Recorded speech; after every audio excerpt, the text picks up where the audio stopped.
Okay, today we have a beer that traces its roots back to, I believe, the 1600s? I'm sorry, 1800s. It was first brewed in Toluca, Mexico in 1863. This is Victoria, which is a Vienna Lager coming into us at 4% ABV, as you can see.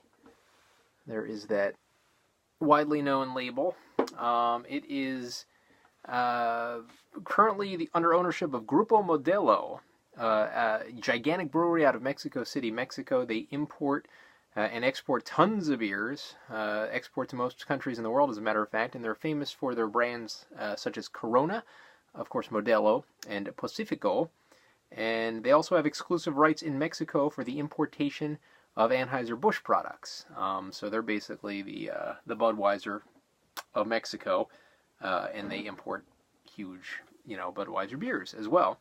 Now the label here in the middle, I don't know how good you can see that. There you go. That is a kingly guy named Gambrinus, who is a European cultural hero of beer.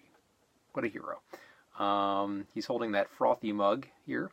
By the way, as I mentioned, it was first brewed in Toluca, Mexico in 1863. It was then sold to Grupo Modelo in 1935, so they've owned it pretty much ever since. So that is a long, long ownership. This is a 4% ABV Vienna Lager. Kind of weird, a Vienna Lager from Mexico. We haven't had many Vienna Lager. We've had a few of them. Of course, the one that comes to mind foremost is Elliott Ness from Great Lakes, as kind of the gold standard, in my opinion. So let's pour into this Pilsner glass and see what we get here from Victoria. We do see that dark amber kind of Vienna Lager pour. Not much head in this one. Very, very low on the head. Basically maybe about a tenth to a third of a finger, maybe fifth to a third of a finger. Aroma wise, by the way, yep, you can see my hand straight through. It smells like a Vienna Lager. It smells every bit like an Elliott Ness. Decent aroma. Candied molasses. Just that kind of barley kind of smell that you usually get. So let's get the aroma now of a Victoria. Let's get the taste, I should say, of Victoria.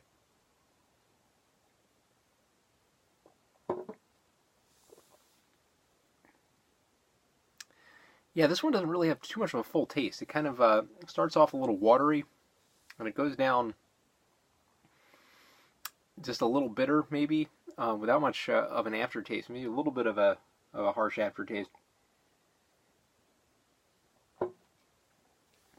But not much. Very light. But again, I'm not really getting that full tongue feel. It's getting a very light, kind of nothing feel from this,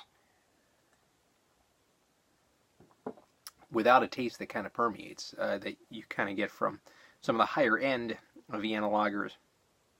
I'm going to go ahead and give Victoria a 6 out of 10. I think it has a decent look to it, a little bit of a thin head, and a very good smell. Smells like a pretty top-notch Vienna Lager, but when you get into the taste, you're not getting kind of that full-body feel that you usually get from one of these.